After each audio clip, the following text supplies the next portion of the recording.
क्या फरहाना है नागिन, चुड़ैल, डायन, गंदी जुबान, क्या ऐसा है?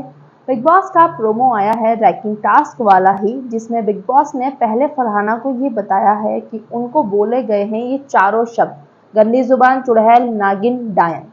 जिसके बाद में बिग बॉस ने कहा कि अब आप इन घर वालों को रैंक करिए। जिसके बाद जो फरहाना है उसका आर्ग्यूमेंट होता नजर आया है किससे? अशनूर से। वो गेम के ऊपर कुछ बात चली है जिसमें फरहाना ने कहा कि तुम तो डिस्ट्रैक्ट हो गई थी मेरे कहने से, जो भी मैंने बोला था गेम में तो तुमसे कुछ प्ले नहीं हुआ था। वो टाइमिंग वाला आपको टास्क पता होगा, जब फरहाना डिस्ट्रैक्ट कर रही थी तो अशनूर बहुत डिस्ट्रैक्ट हो रही थी और जवाब भी दे रही थी, वो अपना काउंट भी कर नहीं पा रही थी। जिसके बाद में अभिषेक के से भी आर्गूमेंट हुआ है फरहाना का, और फरहाना बोल रही है कि उंगली नीचे करके बात करो, अभिषेक कर रहा है। तो फरहाना ने बोला है कि ओए सेक्रेटरी, तू चुप बैठ एक मिनट के लिए।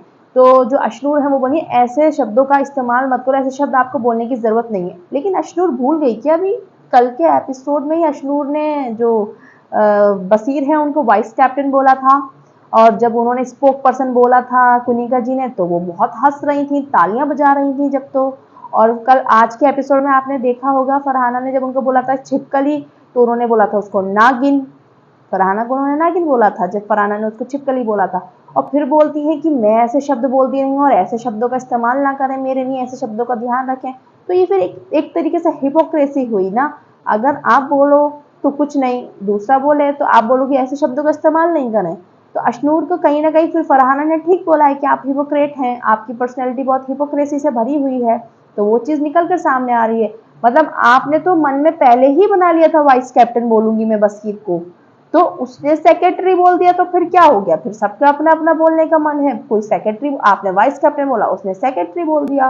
और अशनूर से बात चल रही है, अशनूर से आर्ग्यूमेंट हो रहा है। ये जो भाई साहब हैं ये बीच में बोल रहे हैं, ये जो है अभिषेक बजाज, तो फिर वो भी बोलेगी ना। और एक्चुअली में ये बात सच्चाई है कि अशनूर की जो पर्सनैलिटी आपने देखी होगी, जब वो फ्रंट पर बात करती हैं बहुत डिफरेंटली बात करती हैं, और अशनूर जब बैक पर बैठ के बात करती हैं, जब वो पीछे बात करती हैं किसी के बारे में, चाहे जीके हो, जीके तो उनके ग्रुप का है ना, वो जीके के बारे में बहुत मजाक बनाते हैं बैठ कर, और जीके के बारे में बहुत चीजें बोलती हैं ये अशनूर कौर। लेकिन जब जीके सामने आता है एकदम से हंसने लग जाती हैं उनके सामने, सबके बारे में बोलती हैं और फ्रंट पर नहीं है। तो फिर वो फेक पर्सनैलिटी है ना, डुअल पर्सनैलिटी है वो, कि मुंह पे कुछ और पीछे कुछ और है। फरहाना सबके सामने सेम सी है, अगर वो मुंह पे भी गलत बोल रही है तो पीछे भी बोलेगी, पीछे बोल रही तो वो मुंह पे भी बोलेगी। तो एक्चुअली में अगर डिकोड किया है फरहाना ने हिपोक्रेट और फेक, तो कहीं ना कहीं बात तो है, सच तो है।